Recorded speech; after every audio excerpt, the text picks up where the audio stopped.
நானும் அதை பற்றி செய்தித்தாளிலே படித்தேன். இது இன்னும் பேசப்பட வேண்டிய ஒரு விஷயம். உவேசா அவர்களுக்கு கிடைத்த ஆதரவை நீங்கள் எடுத்துக்கொண்டாலும் சரி, தமிழ் பணிகளுக்காக ஆதீனங்கள் செய்திருக்கிற மாபெரும் பணியை பற்றி இன்றைய நம்முடைய தமிழ் இளைஞர்களில் எத்தனை பேருக்கு தெரியும் என்று கேட்டால், ஒருவேளை நிறைய பேருக்கு தெரியாது என்பதுதான் நமக்கு பதிலாக இருக்கிறது.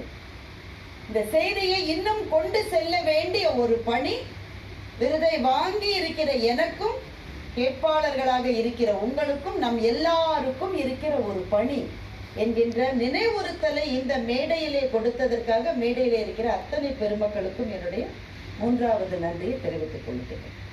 இளையான்குடி மாறனுடைய கதையிலே அம்மாவிடம் எனக்கு ஒரே ஒரு கேள்விதான் இருந்தது. கதையெல்லாம் சொல்லி முடிச்சிருவாங்க, சிவபெருமான் தான் அதுன்னு தெரிஞ்சுது. எல்லாம் முடிச்ச பிறகு நான் கேட்ட ஒரு கேள்வி, இளையான்குடி மாறன் நாயனார் செஞ்சாங்கல்ல, அவங்க வீட்டு அம்மாவும் தானே கூட செஞ்சாங்க, அந்த அம்மா தானே சோறு பொங்கி அதை கொடுத்தது, அவங்க பேர் என்னன்னு கேட்டா அது பதிவுல இல்லைன்னு எங்க அப்பா சொன்னாங்க.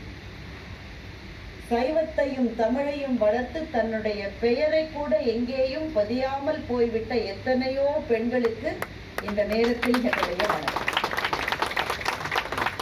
சில பேர்கள்